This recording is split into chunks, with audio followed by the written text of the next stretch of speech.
MRO facility का उद्घाटन किया है। एयरक्राफ्ट की मेंटेनेंस, रिपेयर एंड ओवरहॉल के सेक्टर में भारत ने ये बहुत बड़ा कदम उठाया है। पिछले हफ्ते मुंबई में एक कार्यक्रम के दौरान आईएनएस माहे को भारतीय नौसेना में शामिल किया गया।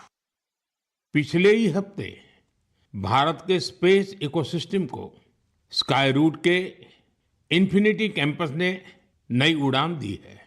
ये भारत की नई सोच, इनोवेशन और यूथ पावर का प्रतिबिंब बना है। साथियों, कृषि क्षेत्र में भी देश ने बड़ी उपलब्धि हासिल की। भारत ने 357 मिलियन टन के खाद्यान्न उत्पादन के साथ एक ऐतिहासिक रिकॉर्ड बनाया है। 357 मिलियन टन। 10 साल पहले की तुलना में भारत का खाद्यान्न उत्पादन 100 मिलियन टन और बढ़ गया है। खेलों की दुनिया में भी भारत का परचम लहराया है। कुछ दिन पहले ही भारत को कॉमनवेल्थ खेलों की मेजबानी का भी ऐलान हुआ। ये उपलब्धियां देश की है, देशवासियों की है और मन की बात देश के लोगों की ऐसी उपलब्धियों को, लोगों के सामूहिक प्रयासों को जन सामान्य के सामने लाने का एक बेहतरीन मंच है। साथियों, अगर मन में लगन हो, सामूहिक शक्ति पर, टीम की तरह काम करने पर विश्वास हो, गिरकर फिर से उठ खड़े होने का साहस हो, तो कठिन से कठिन काम में भी सफलता सुनिश्चित हो जाती है। आप उस दौर की कल्पना करिए जब सैटेलाइट नहीं थी, जीपीएस सिस्टम नहीं था, नेविगेशन की कोई सुविधाएं नहीं होती थी। तब भी हमारे नाविक बड़े बड़े जहाज लेकर समंदर में निकल जाते थे और तय स्थानों पर पहुंचते थे। अब समंदर से आगे बढ़कर दुनिया के देश अंतरिक्ष की अनंत ऊंचाई को नाप रहे हैं। चुनौती वहां भी वही है। न जीपीएस सिस्टम है, न संचार की वैसी व्यवस्थाएं हैं। फिर हम कैसे आगे बढ़ेंगे? साथियों, कुछ दिनों पहले सोशल मीडिया पर एक वीडियो ने मेरा ध्यान खींचा। ये वीडियो इसरो की एक अनोखी ड्रोन प्रतियोगिता का था। इस वीडियो में हमारे देश के युवा और खासकर हमारे जैन जी मंगल ग्रह जैसी परिस्थितियों में ड्रोन उड़ाने की कोशिश कर रहे थे। ड्रोन उड़ते थे, कुछ पल संतुलन में रहते थे, फिर अचानक जमीन पर गिर पड़ते थे। जानते हैं क्यों? क्योंकि यहां जो ड्रोन उड़ रहे थे उनमें जीपीएस का सपोर्ट बिल्कुल नहीं था। मंगल ग्रह पर जीपीएस संभव नहीं, इसलिए ड्रोन को कोई बाहरी संकेत या गाइडेंस नहीं मिल सकता। ड्रोन को अपने कैमरे और इन बिल्ड सॉफ्टवेयर के सहारे उड़ना था। उस छोटे से ड्रोन को जमीन के पैटर्न पहचानने थे, ऊंचाई मापनी थी, बाधाएं समझनी थी और खुद ही सुरक्षित उतरने का रास्ता ढूंढना था। इसलिए ड्रोन भी एक के बाद एक गिरे जा रहे थे। साथियों, इस प्रतियोगिता में पुणे के युवाओं की एक टीम ने कुछ हद तक सफलता पाई। उनका ड्रोन भी कई बार गिरा, क्रैश हुआ, पर उन्होंने हार नहीं मानी। कई बार के प्रयास के बाद इस टीम का ड्रोन मंगल ग्रह की परिस्थिति में कुछ देर उड़ने में कामयाब रहा। साथियों, ये वीडियो देखते हुए मेरे मन में एक और दृश्य उभर आया। वो दिन जब चंद्रयान 2 संपर्क से बाहर हो गया था। उस दिन पूरा देश और खासकर वैज्ञानिक कुछ पल के लिए निराश हुए थे। लेकिन साथियों, असफलता ने उन्हें रोका नहीं। उसी दिन उन्होंने चंद्रयान 3 की सफलता की कहानी लिखनी शुरू कर दी। यही कारण है कि जब चंद्रयान 3 ने सफल लैंडिंग की तो वो सिर्फ एक मिशन की सफलता नहीं थी, वो तो असफलता से निकलकर बनाए गए विश्वास की सफलता थी। इस वीडियो में जो युवा दिख रहे हैं, उनकी आंखों में मुझे वही चमक दिखाई दी। हर बार जब मैं हमारे युवाओं की लगन और वैज्ञानिकों के समर्पण को देखता हूं, तो मन उत्साह से भर जाता है। युवाओं की यही लगन विकसित भारत की बहुत बड़ी शक्ति है। मेरे प्यारे देशवासियों, आप सभी शहद की मिठास से जरूर परिचित होंगे, लेकिन अक्सर हमें ये नहीं पता चलता इसके पीछे कितने लोगों की मेहनत है, कितनी परंपराएं हैं और प्रकृति के साथ कितना सुंदर तालमेल है। साथियों, जम्मू कश्मीर के पहाड़ी इलाकों में वन तुलसी यानी सुलाई सुलाई के फूलों से यहाँ की मधुमक्खियां बेहद अनोखा शहद बनाती हैं। ये सफेद रंग का शहद होता है जिसे रामबन सुलाई हनी कहा जाता है। कुछ वर्षों पहले ही रामबन सुलाई हनी को जीआई टैग मिला है। इसके बाद इस शहद की पहचान पूरे देश में बन रही है। साथियों, दक्षिण कन्नड़ा जिले के पुत्तूर में वहां की वनस्पतियां शहद उत्पादन के लिए उत्कृष्ट मानी जाती हैं।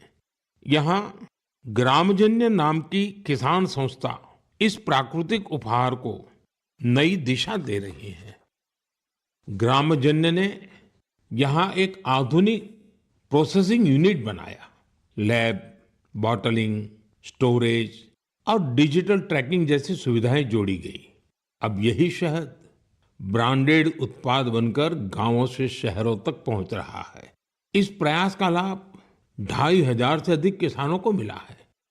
साथियों, कर्नाटका के ही तुमकुर जिले में शिवगंगा कालिंजिया नाम की संस्था का प्रयास भी बहुत सराहनीय है। इनके द्वारा यहाँ हर सदस्य को शुरुआत में 2 बी बॉक्सेस दिए जाते हैं। ऐसा करके इस संस्था ने अनेकों किसानों को अपने अभियान से जोड़ दिया है। अब इस संस्था से जुड़े किसान मिलकर शहद निकालते हैं, बेहतरीन पैकेजिंग करते हैं और स्थानीय बाजार तक पहुंचाते हैं। इससे उन्हें लाखों की कमाई भी हो रही है। ऐसा ही एक उदाहरण नागालैंड के क्लिफ हनी हंटिंग का है। नागालैंड के चोकलांगन गांव में खियामनी यांगन जनजाति सदियों से शहद निकालने का काम करती आई है। यहाँ मधुमक्खियों पेड़ों पर नहीं बल्कि ऊंची चट्टानों पर अपने घर बनाती हैं। इसलिए शहद निकालने का काम भी बहुत जोखिम भरा होता है। इसलिए यहाँ के लोग मधुमक्खियों से पहले सौम्यता से बात करते हैं, उनसे अनुमति लेते हैं, उन्हें बताते हैं कि आज वे शहद लेने आए हैं। इसके बाद शहद निकालते हैं। साथियों, आज भारत हनी प्रोडक्शन में नए रिकॉर्ड बना रहा है। 11 साल पहले देश में हनी का उत्पादन 74,000 मैट्रिक टन था। अब ये बढ़कर 1.5 लाख मैट्रिक टन से भी ज्यादा हो गया है। बीते कुछ वर्षों में शहद का एक्सपोर्ट भी 3 गुना से ज्यादा बढ़ गया है। हनी मिशन कार्यक्रम के तहत खादी ग्रामोद्योग ने भी 2.25 लाख से ज्यादा बी बॉक्सेस लोगों में बांटे हैं। इससे हजारों लोगों को रोजगार के नए अवसर मिले हैं। यानी देश के अलग अलग कोनों में शहद की मिठास भी बढ़ रही है और ये मिठास किसानों की आय भी बढ़ा रही है। मेरे प्यारे देशवासियों, हरियाणा के कुरुक्षेत्र में महाभारत का युद्ध हुआ था, ये हम सभी जानते हैं। लेकिन युद्ध के इस अनुभव को अब आप वहां महाभारत अनुभव केंद्र में भी साक्षात महसूस कर सकते हैं। इस अनुभव केंद्र में महाभारत की गाथा को 3D light and sound show और डिजिटल टेक्निक से दिखाया जा रहा है।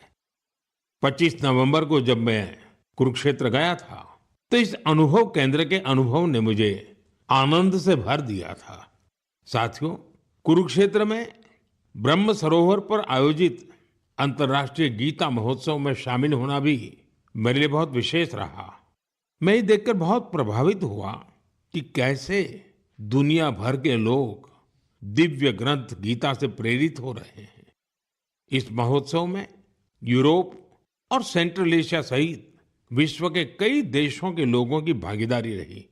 इस महीने की शुरुआत में सऊदी अरब में पहली बार किसी सार्वजनिक मंच पर गीता की प्रस्तुति की गई है। यूरोप के लातविया में भी एक यादगार गीता महोत्सव आयोजित किया गया।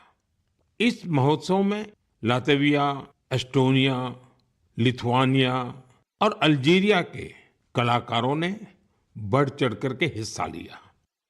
साथियों, भारत की महान संस्कृति में शांति और करुणा का भाव सर्वोपरि रहा है। आप दूसरे विश्व युद्ध की कल्पना कीजिए, जब चारों ओर विनाश का भयावह माहौल बना हुआ था।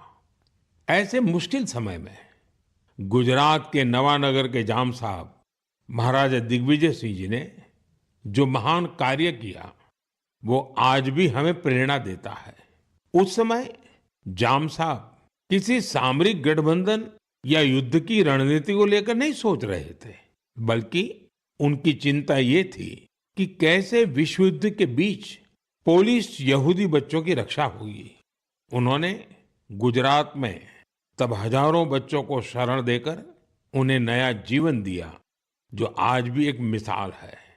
कुछ दिन पहले दक्षिणी इजराइल के मोशाव नेवातिम में जाम साहब की प्रतिमा का अनावरण किया गया। यह बहुत ही विशेष सम्मान था।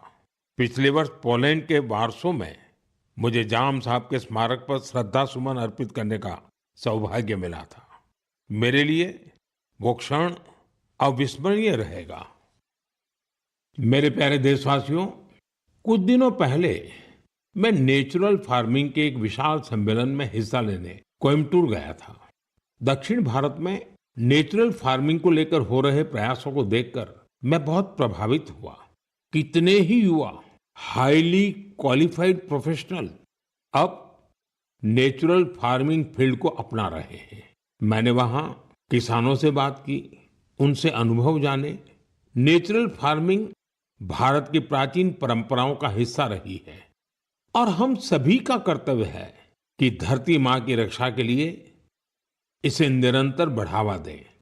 साथियों, विश्व की सबसे पुरानी भाषा और विश्व के सबसे प्राचीन शहरों में से एक शहर, इन दोनों का संगम हमेशा अद्भुत होता है।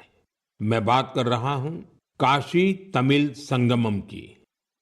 2 दिसंबर से काशी के नमो घाट पर चौथा काशी तमिल संगमम शुरू हो रहा है। इस बार के काशी तमिल संगमम की थीम बहुत ही रोचक है। लर्न तमिल, तमिल कर कलम।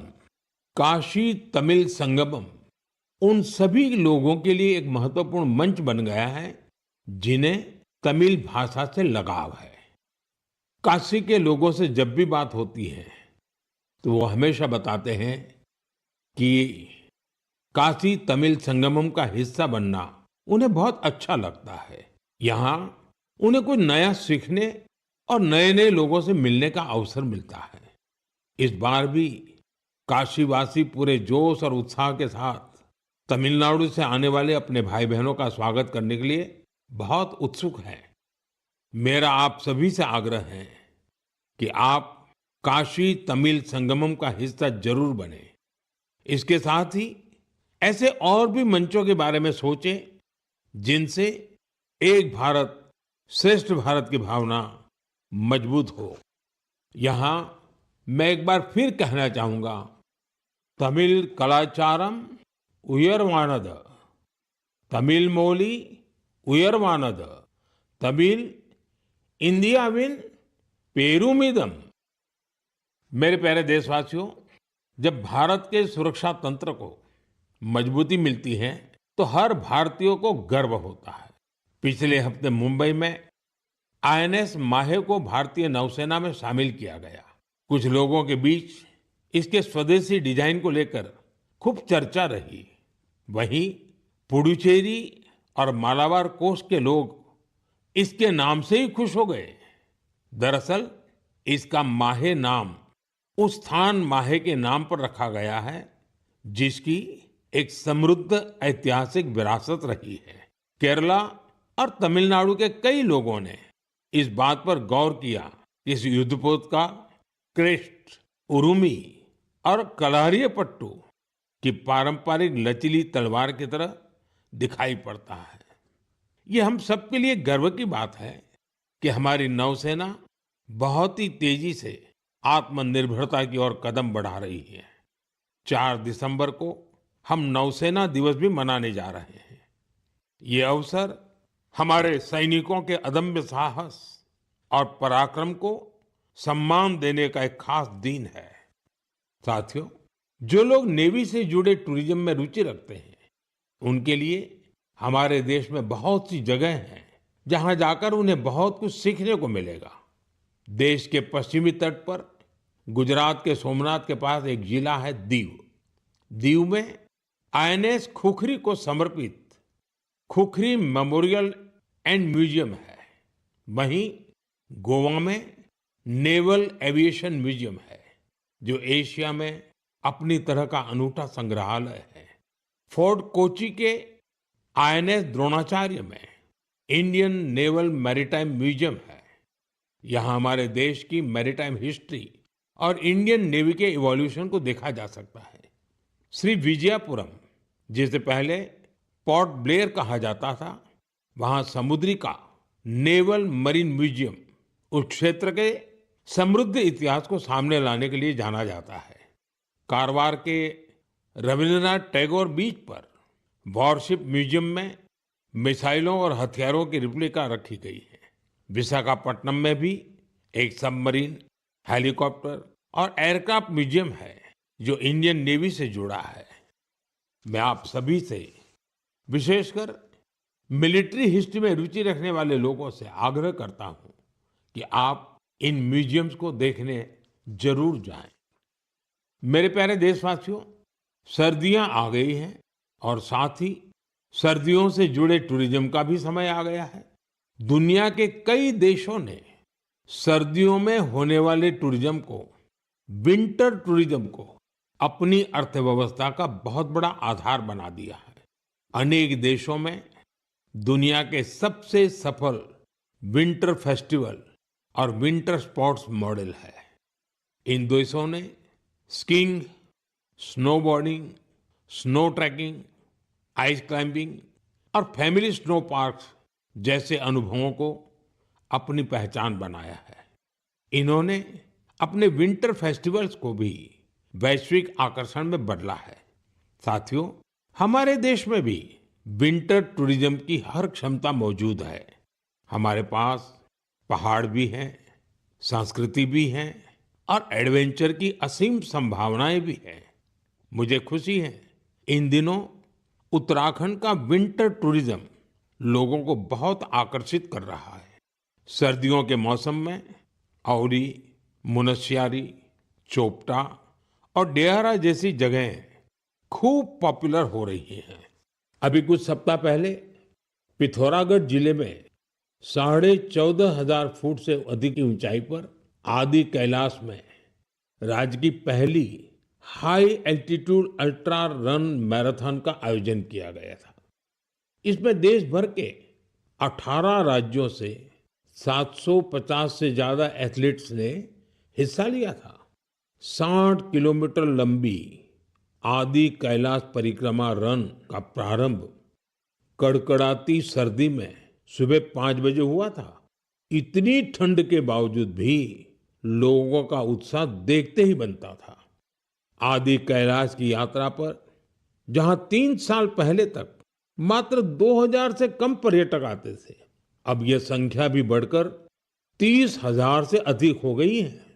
साथियों, कुछ ही हफ्तों में उत्तराखंड में विंटर गेम्स का आयोजन भी होना है। देश भर के खिलाड़ी, एडवेंचर प्रेमी और खेलों से जुड़े लोग इस आयोजन को लेकर उत्साहित हैं। स्कीइंग हो या स्नोबोर्डिंग, बर्फ पर होने वाले कई खेलों की तैयारियां शुरू हो चुकी हैं। उत्तराखंड ने विंटर टूरिज्म को बढ़ाने के लिए कनेक्टिविटी और इंफ्रास्ट्रक्चर पर भी फोकस किया है। होम स्टे को लेकर नई पॉलिसी भी बनाई गई है। साथियों, सर्दियों में मेड इन इंडिया अभियान की भी अलग धूम होती है। सर्दियों की सुनहरी धूप हो, पहाड़ से उतरते कोहरे की चादर हो, डेस्टिनेशन वेडिंग के लिए पहाड़ भी अब खूब पॉपुलर हो रहे हैं। कई शादियां तो अब खास तौर पर गंगा जी के किनारे हो रही है। साथियों, सर्दियों के इन दिनों में हिमालय की वादियां एक ऐसे अनुभव का हिस्सा बन जाती हैं जो जीवन भर साथ रहता है।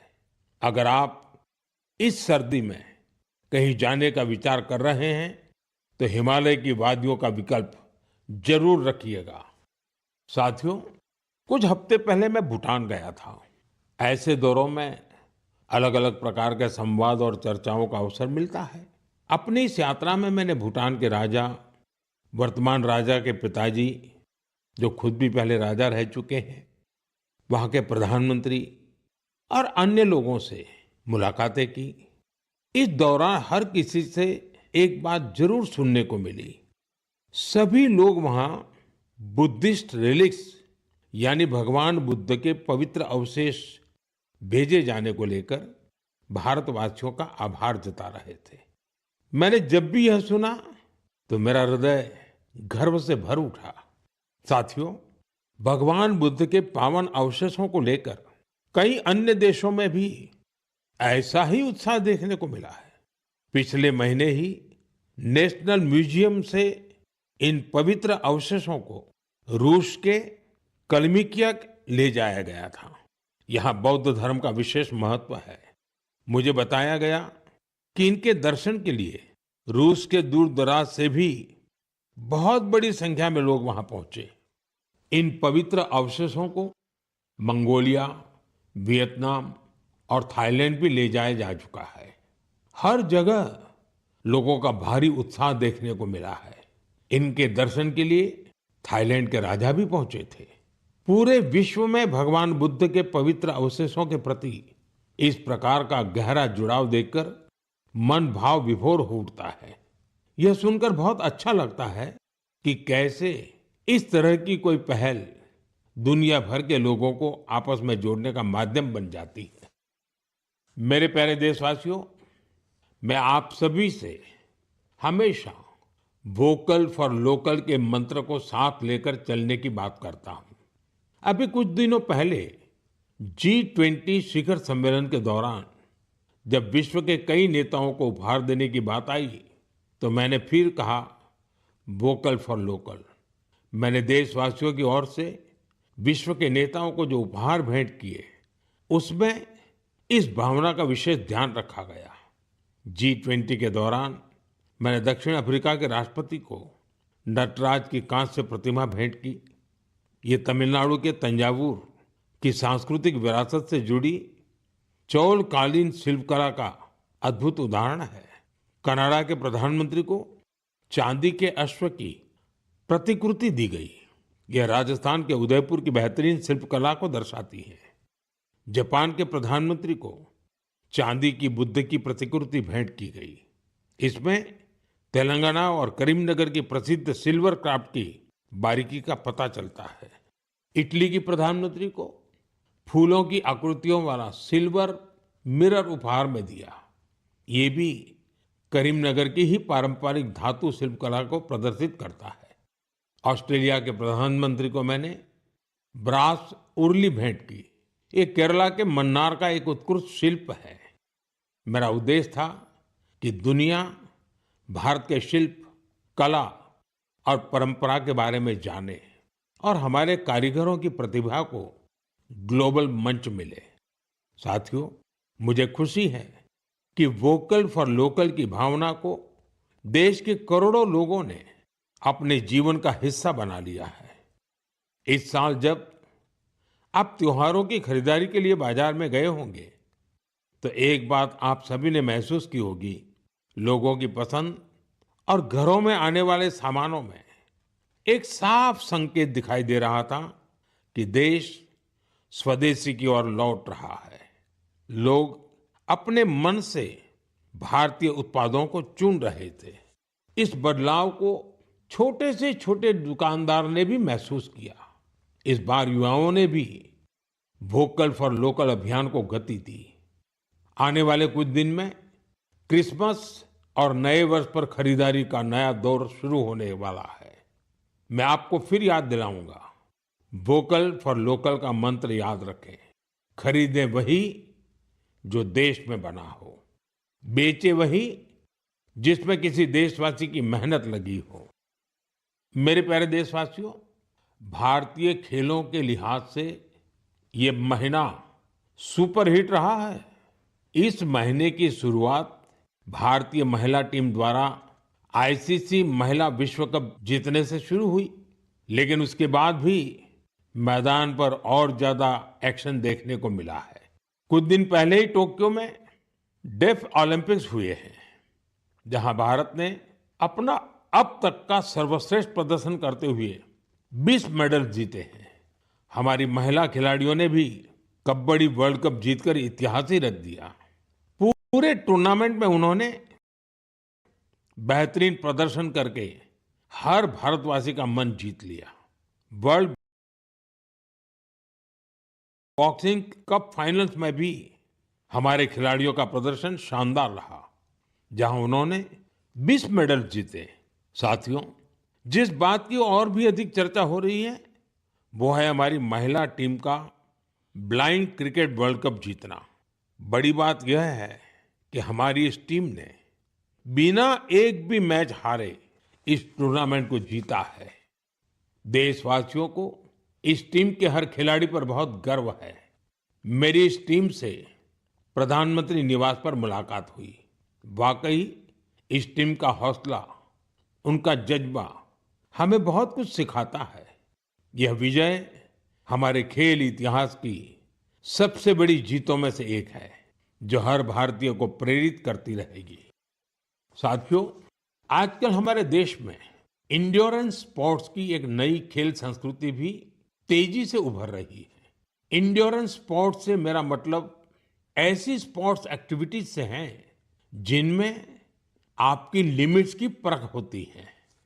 कुछ साल पहले तक मैराथन और बाइकेथॉन जैसे खास इवेंट कुछ विशेष लोगों तक ही सीमित थे, लेकिन अब बहुत कुछ बदल चुका है। मुझे बताया गया है कि देश भर में हर महीने 1500 से ज्यादा इंड्योरेंस स्पोर्ट्स का आयोजन होता है। इन इवेंट्स में हिस्सा लेने के लिए एथलीट्स दूर दूर तक जाते हैं। साथियों, इंड्योरेंस स्पोर्ट्स का ही एक उदाहरण है आयरमैन ट्रायथलॉन। आप कल्पना करिए, यदि आपको यह बताया जाए कि आपके पास एक दिन से भी कम समय है और आपको ये 3 काम करने हैं: समंदर में 4 किलोमीटर तक तैरना, 180 किलोमीटर साइकिल चलाना और करीब 42 किलोमीटर की मैराथन दौड़, तो आप सोचेंगे कि कैसे संभव है।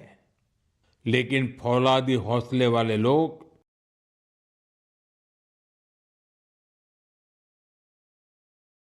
इस काम को भी सफलतापूर्वक कर ले जाते हैं। इसलिए इसे आयरनमैन ट्रायथलॉन कहा जाता है। गोवा में हाल ही में ऐसा ही एक आयोजन किया गया। आजकल इस तरह के आयोजनों में भी लोग बढ़ चढ़कर भागीदारी कर रहे हैं। ऐसी कई और प्रतियोगिताएं भी हैं जो हमारे युवा साथियों के बीच बहुत लोकप्रिय हो रही हैं। आजकल कई लोग fit India, Sundays on cycle जैसे कार्यक्रमों में हिस्सा लेने के लिए साथ आ रहे हैं। ये सब ऐसी चीजें हैं जिनसे फिटनेस को बढ़ावा मिल रहा है। साथियों, आपसे हर महीने मिलना मेरे लिए हमेशा एक नया अनुभव होता है। आपकी गाथाएं, आपके प्रयास मुझे नए सिरे से प्रेरित करते हैं। अपने संदेशों में आप जो सुझाव भेजते हैं, जो अनुभव साझा करते हैं, उससे हमें इस कार्यक्रम में भारत की विविधता को समेट लेने की प्रेरणा मिलती है। जब हम अगले महीने मिलेंगे, तब 2025 खत्म होने वाला होगा। देश के ज्यादातर हिस्सों में अब ठंड भी तेज होती जाएगी। सर्दियों के मौसम में आप अपना और अपने परिवार का विशेष ध्यान रखें। अगले महीने हम कुछ नए विषयों, नए व्यक्तित्वों की